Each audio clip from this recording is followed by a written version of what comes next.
Soy Fernando Díaz Villanueva. Hoy es 20 de julio de 2018 y esto es La Contracrónica.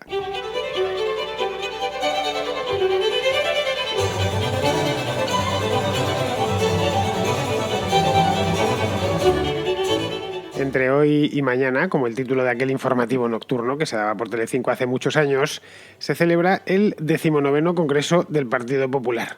Probablemente, no, seguramente es el congreso más importante de toda su historia, que por lo demás tampoco es muy larga, son solo 30 años en comparación con otros partidos, como es el caso del PSOE, que tiene a sus espaldas algo así como 140 años de historia, o casi 140 años de historia. Pero el Partido Popular, un partido mucho más joven, nunca se las había visto en un brete similar al que se las va a ver este fin de semana, es decir, entre hoy y mañana, como decía antes. Por primera vez hay más de un candidato a presidir el partido. Hay, de hecho, dos candidatos que, a su vez, provienen de una criba hecha por los propios militantes en las primarias del pasado día 5 de julio. La organización de estas primarias ha sido un poco extraña, se ha hecho en dos tiempos, en dos vueltas. La primera fue abierta a todos los militantes, luego se registraron solo 66.000 y ni siquiera votaron todos, y la segunda vuelta ya al uso tradicional dentro de un congreso con sus compromisarios, y saldrá el que digan los compromisarios. Los dos candidatos que pasaron esa criba han sido, como sabemos todos, Soraya Sáez de Santamaría y Pablo Casado, y se las van a ver a cara de perro frente a 3.000 compromisarios, 3.082 exactamente. Leí ayer, busqué el dato exacto porque sabía que eran 3.000 y alguno más, pues bien, 3.082, de los cuales unos 500 son compromisarios natos, es decir, están ahí porque sí, por su cara bonita, en una palabra.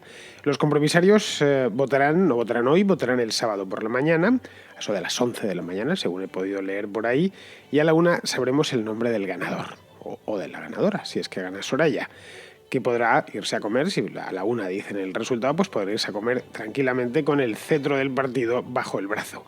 De lo que salga este sábado dependerá que el Partido Popular se reconstruya y vuelva a ser una alternativa de poder, de gobierno, o continúe hundiéndose en la miseria, que es más o menos donde se encuentra en estos momentos. Así que no solo se la juegan Soraya y Casado, que personalmente se la juegan y se la juegan bien, sino que se la juega todo el partido.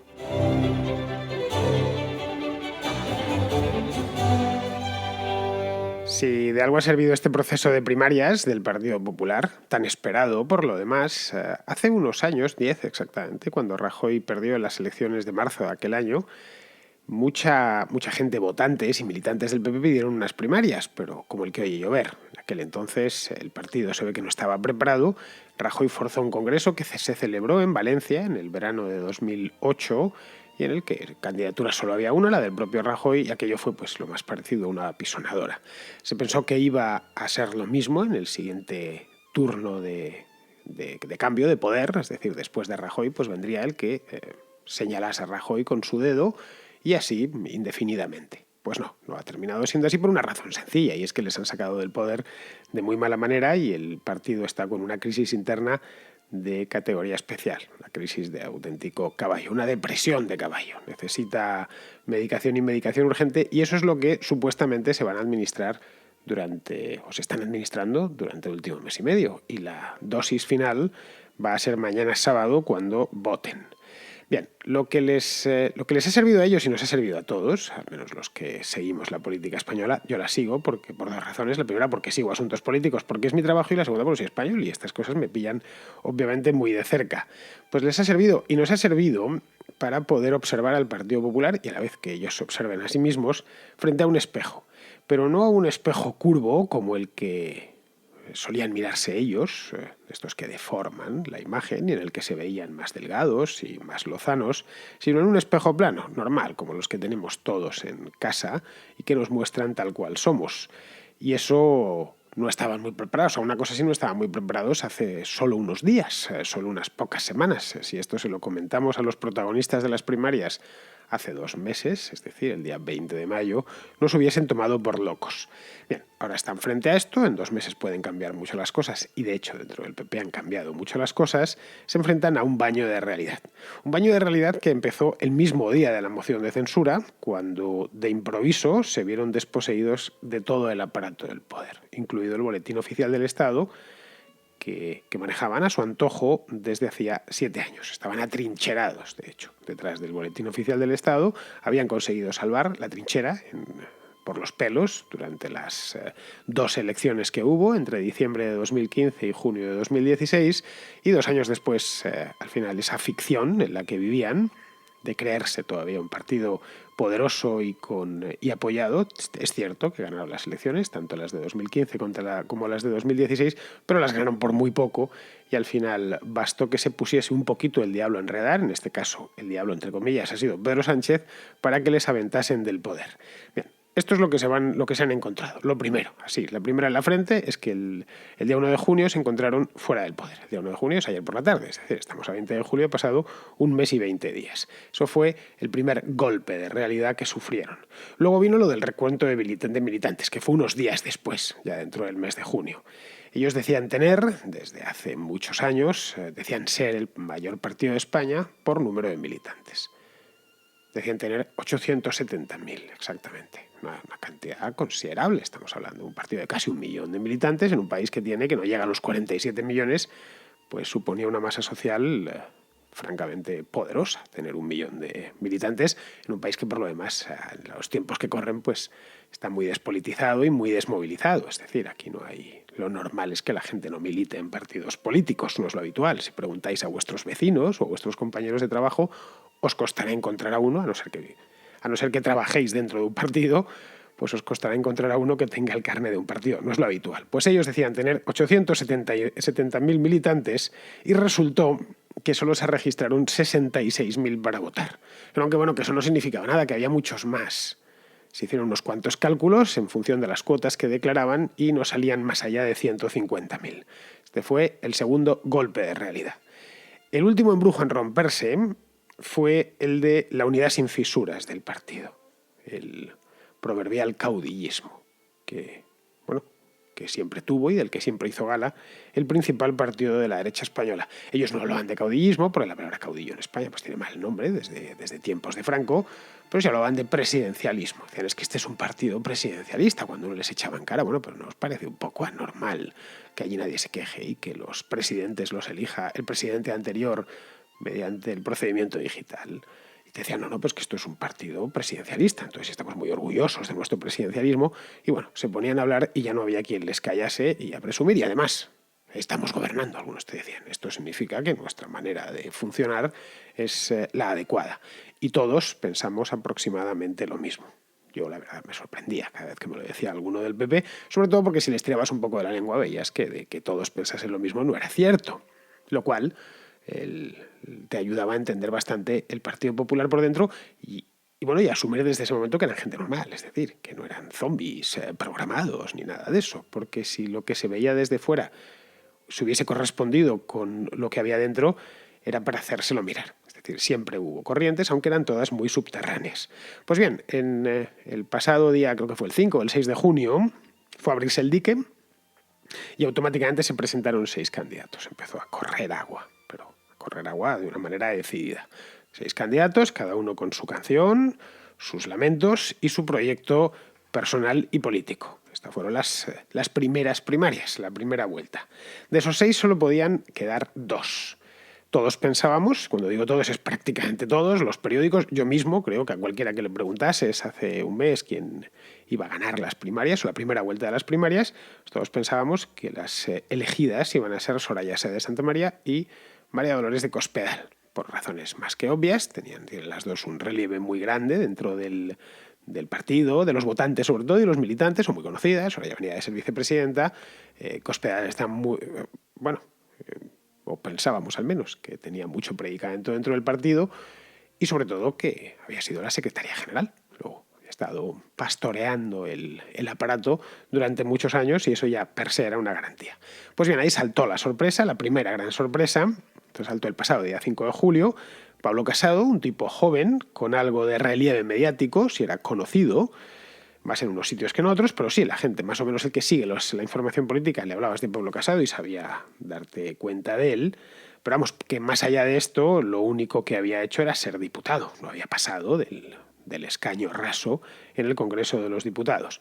Pues este hombre de manera muy imprevista, se hizo con el segundo puesto. Y además se hizo con el segundo puesto con mucha autoridad. Se quedó a solo 1.500 votos de Soraya, que ganó solo por esos 1.500 votos, que además todos estaban extraídos de Andalucía. Sí, si quitamos Andalucía de esas, el feudo arenil, del camarada Arenas, quiero decir, pues Soraya hubiese perdido la primera vuelta de las primarias, pero el camarada Arenas llamó, tocó corneta, dio órdenes de votar por ella y ganó pues por esa cantidad, 2 puntos porcentuales, creo recordar, y 1.500 votos o 1.600 votos. Esa fue una sorpresa mayúscula. La segunda vuelta, por lo tanto, se preveía que iba a ser movida y lo ha sido, o lo ha sido por lo menos hasta el momento presente, y ha deparado más sorpresas. Hemos visto, por ejemplo, un PP que se debate entre la socialdemocracia blandita de pura gestión del BOE, en la que el partido devino tras la llegada de Rajoy, y un PP más comprometido con sus orígenes ideológicos, que de manera muy amplia vendrían a ser liberal-conservadores, un poco lo que el PP de su refundación en 1989 quiso ser desde los orígenes. Estoy yéndome al 89, no al año 77, sino al 89. Un partido que estuviese más o menos en la derecha, dentro con valores conservadores, liberales, algunos democristianos, en general, pero que al menos en esos valores creyese. Poco a poco fue descremándolos hasta llegar al momento presente. El último gran descremado fue cuando llegaron al gobierno en 2011 y se convirtieron pues en eso que os he dicho, ¿no? Esa socialdemocracia blanda, sin ningún tipo de referente ideológico, de pura gestión, es decir, mientras estamos en el poder, pues haremos lo que hay que hacer. Y claro, lo que hay que hacer era hacer lo que había hecho Zapatero, en esencia, que en gran medida el rajoyismo consistió en la perpetuación del zapaterismo. Esto no es opinable, es una cuestión de puros hechos. Quitando 3 o 4 detalles, el resto fue la consolidación del zapaterismo. No tengo tiempo, evidentemente, de explicarlo todo, pero vamos, que si alguien me viene y me lo pregunta personalmente, se lo explicaré de manera sosegada, con pelos y con señales.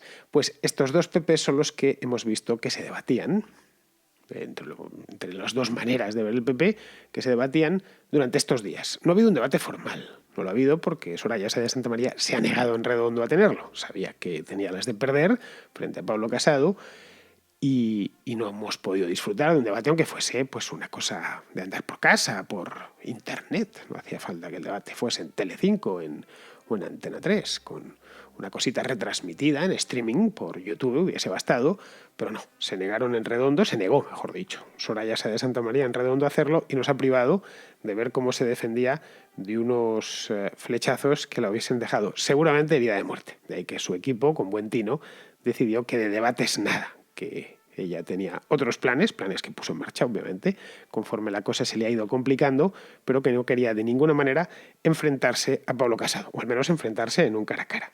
Bien, esto ha motivado, por ejemplo, que muchos que hasta ahora no decían ni mu, en público por lo menos, y a veces ni siquiera en privado, se han deshecho en autocríticas durante las 2 últimas semanas, en autocríticas hacia el partido. Eso era algo completamente impensable.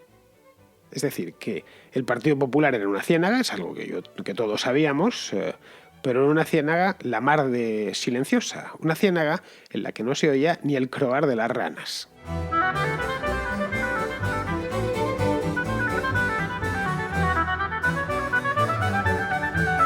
Ese silencio espeso de la ciénaga se ha roto de golpe a raíz de empezó a romperse poquito a poquito en junio y ya se ha roto finalmente después de la primera vuelta. Estos días hemos visto como unos y otros se retrataban tímidamente, eso sí, y la inercia, que es muy poderosa, pues no ha permitido que se hayan retratado mucho más. Es decir, que estén mirándose, como decía antes, al espejo y viéndose tal cual son. Pero en fin, para un partido que no estaba acostumbrado a decirse la verdad jamás, ni equivocándose, pues todo el ejercicio que han hecho en los últimos 15 días ya es meritorio. El PP no es de esos partidos en los que se lleve o se haya llevado nunca a dar la cara. Entre otras cosas porque al que daba la cara se la partían, entonces no compensaba. Era una muy mala estrategia. Si querías vivir de esto y querías vivir de la política y pretendías decir no ya lo que uno piensa, pero dejarlo caer o insinuarlo, sabías que te movías, no salías en la foto y no salir en la foto significa no salir en las listas. Y si no sales en las listas, significa que estás fuera de la política. O Si hablas más de la cuenta o si hablaban más de la cuenta o decían algo inconveniente, pues su jefe, la persona que les había colocado y que les tenía allí pues con un sueldecito con el que pagaban la hipoteca y esas cosas, pues iba a dejar de confiar en ellos para colocarles en cargos de confianza, en ayuntamientos, comunidades autónomas, etc. Por lo tanto, todo el mundo se cuidaba muy mucho de hablar en público, eso por supuesto, pero también incluso de hablar en privado. De no vaya a ser que al final pues esto termine sabiéndose por ahí, haya filtraciones o este tipo me esté grabando, Dios sabe. Muchas veces hablar con un pepero era como hablar con una pared, lo más parecido. Lo digo por experiencia porque lo sé, vamos, ahora ya llevo años sin hablar con ellos, pero en su momento sí que me tocaba hablar más con gente del PP, gente dentro del partido, y era una experiencia bastante frustrante. Claro que si vemos que durante 30 años, los 30 años de historia que tiene el partido, jamás se ha dado debate interno alguno, pues lo entendemos a la perfección. Es decir, el PP era un partido en el que no había corrientes. No existían corrientes internas. Nadie sacaba los pies del tiesto. Ni se le ocurría sacar los pies del tiesto. De ahí que haya sido tan sorprendente, para todos, no solo para ellos, sino también para los que estamos fuera, ver cómo Soraya Sáez de Santamaría y Casado se hacían reproches públicamente y se tiraban mutuamente dardos envenenados. Era algo que, si nos lo cuentan hace 2 meses, no nos lo hubiésemos creído. Esa es la pura verdad. El punto álgido de los reproches, quiero decir, se alcanzó la semana pasada, cuando apareció en la red, sí, por las buenas, un vídeo, muy bien hecho, por cierto, sobre la presunta renovación de los sorayistas.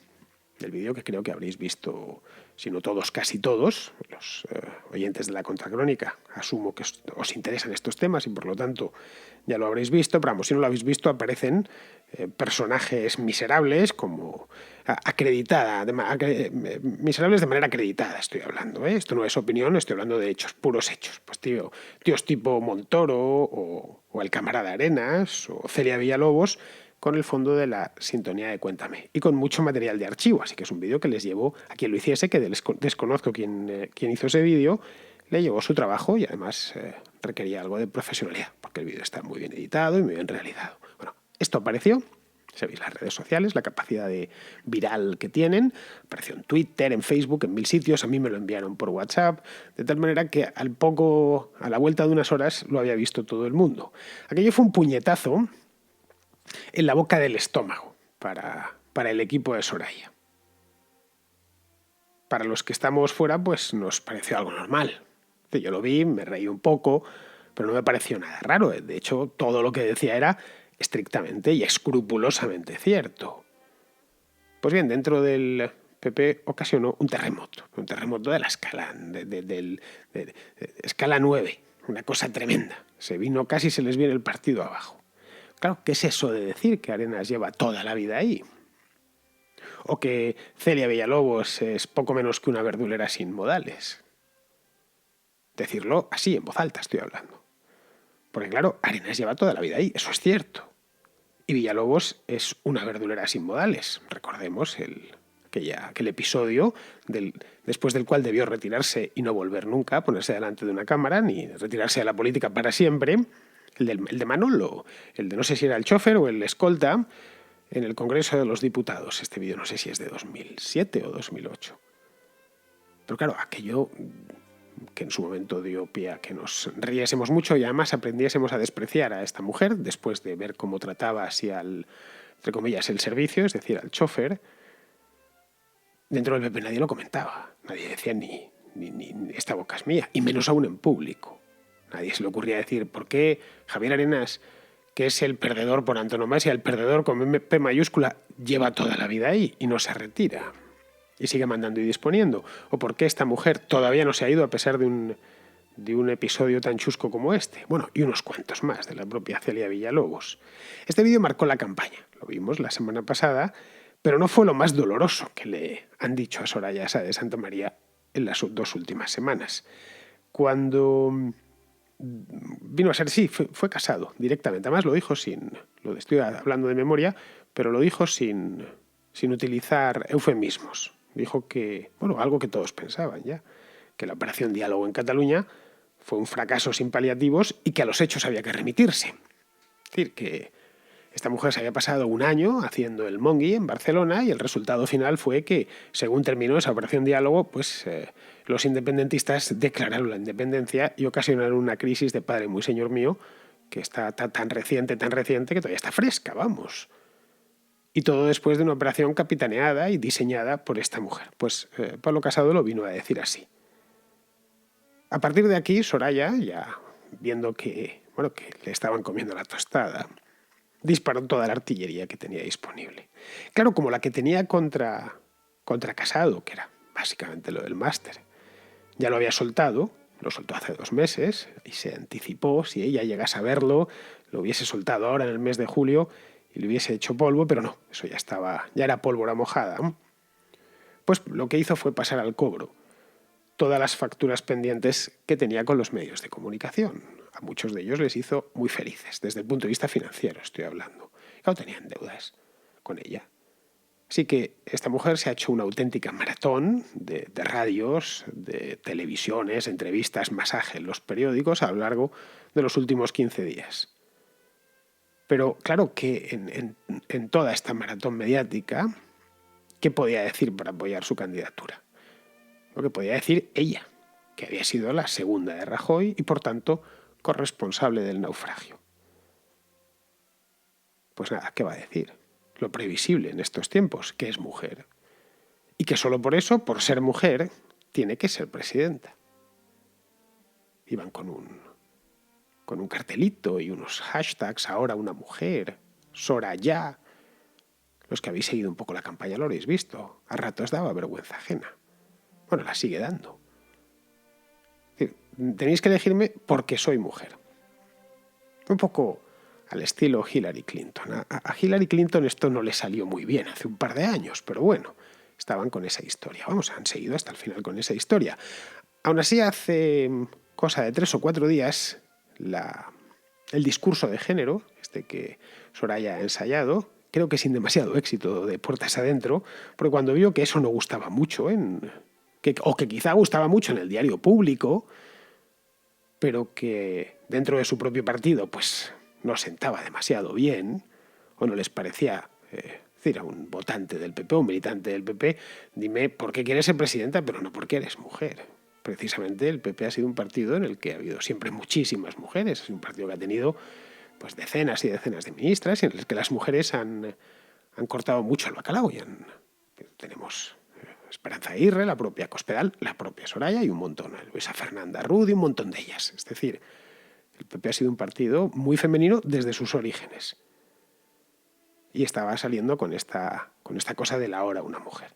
Bueno, cuando vio que esto no gustaba mucho, cambió de estrategia y lleva unos días cuestionando las primarias con el peregrino argumento de que si gana Casado, pues habrá, y esto es textual, una doble legitimidad.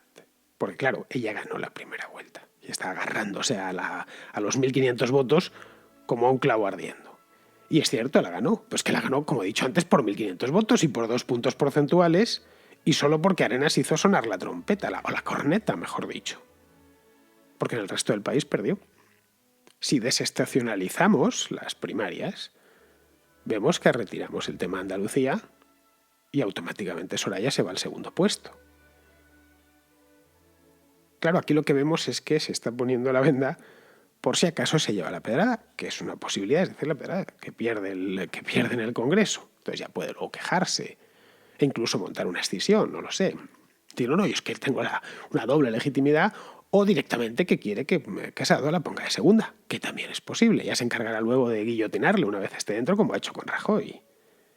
Bien, en este punto queda por saber quién ganará. Esa es la gran pregunta.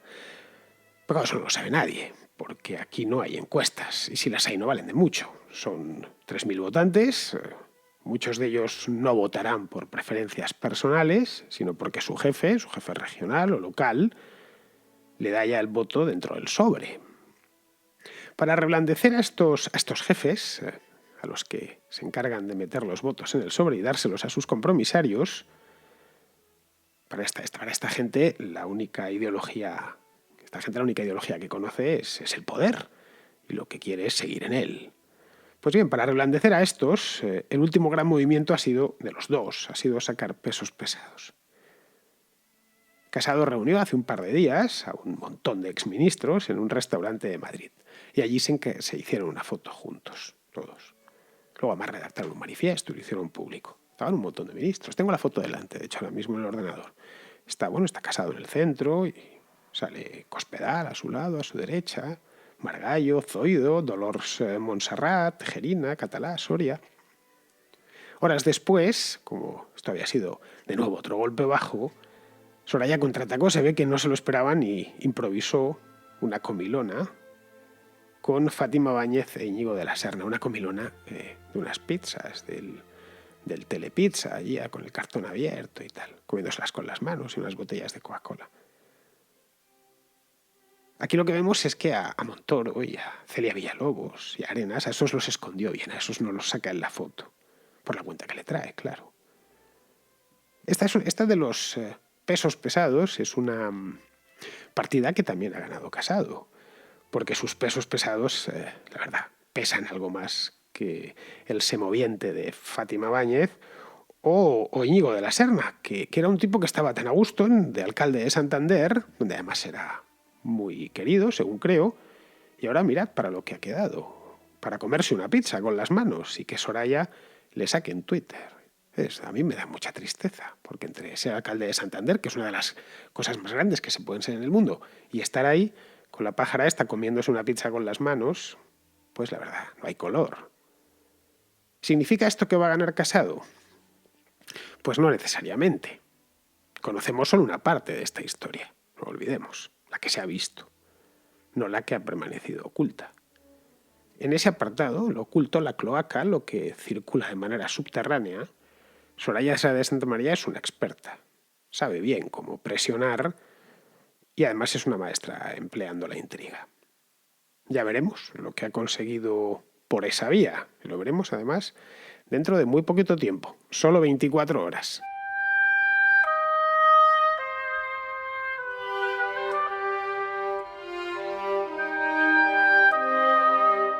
Al hilo de este tema sorayístico, tengo una llamada de José Antonio, que es un oyente de Madrid, pero que vive en Villarreal, en la provincia de Castellón, que quiere saber por qué Soraya me cae tan mal. Intuyo que en las constantes y ya antiguas calificaciones peyorativas que le dedicas a Soraya Sáenz de Santa María, hay un componente personal fundamental, sin el cual no se entenderían.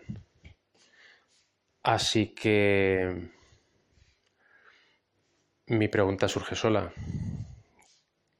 ¿Qué te pasó con ella en el pasado o qué perjuicio te pudo ocasionar para que hables de ella de esa manera?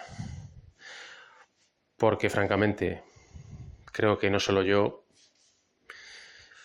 muchos oyentes probablemente pensamos que las valoraciones que le dedicas no suenan muy racionales y sobre todo no suenan muy concretas, de donde se deduce que tiene que haber algo personal ahí que no nos acabas de contar. Lógicamente no voy a leerme todos tus antiguos artículos porque para mí eres periodista en la medida en que haces este podcast. Lo demás me interesa menos. Gracias, hasta pronto. Pues mira, José Antonio, personal no hay nada porque nunca la he tratado, entonces no pienses que es que nos hemos conocido y discutimos y esas cosas. No, en absoluto, nunca la he tratado y espero no tener que hacerlo, si te soy sincero. Es decir, espero que el futuro no me depare la sorpresa de tener que tratar a una persona tan mala como es ella, ¿no?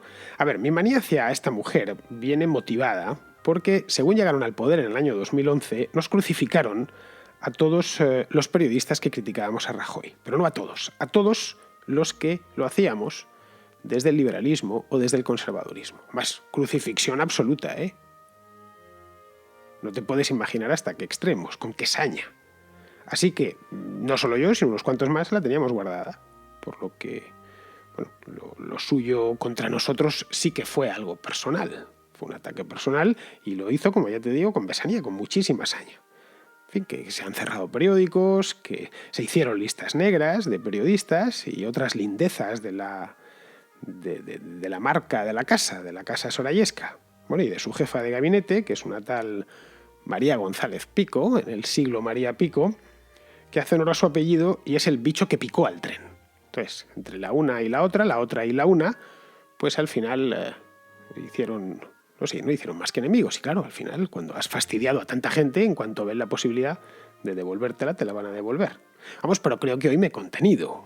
Es decir, si gana, tiene una ventaja, podré seguir metiéndome con ella. Y si pierde, pues ya lo dije cuando después de la moción de censura, yo me ofrezco a pagarle el billete de vuelta a Valladolid en primera clase. Bueno, en primera clase no, porque la van no tiene primera clase, es todo turista, pero vamos, le doy a elegir el horario, pero claro, con la condición de que no regrese jamás a Madrid. No por nada, sino porque es que cuando está aquí no se estropea el aire que respiramos y ya bastante mal lo tenemos con la contaminación como para que encima nos venga esta tía a estropearnos el aire de la ciudad. Muy bien, pues con esto ya vamos a terminar. Vamos con Pizarro, que hoy nos ha preparado un comentario estupendo sobre el tema este de Margrethe Vestager y Google. Si Margarita no está abusando de su posición monopolista de la regulación y no está calzándole a Google un impuesto disfrazado de multa en base a arbitrariedades ideológicas, entonces es que se está haciendo justicia. Justicia al estilo de la Unión Europea, es decir, caña al extracomunitario rico en cuanto entra en el cortijo. Esta defensora de la competencia no se plantea las razones por las que no existe una empresa europea que, gracias a su ímproba labor en aras de la competencia leal, compita y triunfe ante Google. Y no se las plantea porque lo suyo no es la libre competencia, sino el cazo y el mazo. Eso sí, en mi nombre y por mi bien. Un cordial saludo de Pizarro. Pues hasta aquí ha llegado la contracrónica de hoy, queridos amigos. Mañana es sábado, pero no voy a hablar mañana del Congreso del PP. Creo que tendremos que esperar, yo desde luego voy a esperar hasta el lunes, no por nada, sino porque prefiero hablar de cine mañana, porque toca hacer el contraplano y la verdad es que estos programas culturales del fin de semana desengrasan mucho y creo que en algunos aspectos son hasta más interesantes. Así que si os gusta el cine y las buenas películas, ya sabéis, mañana aquí tendréis en la contracrónica el contraplano. Así que nada, hasta mañana amigos.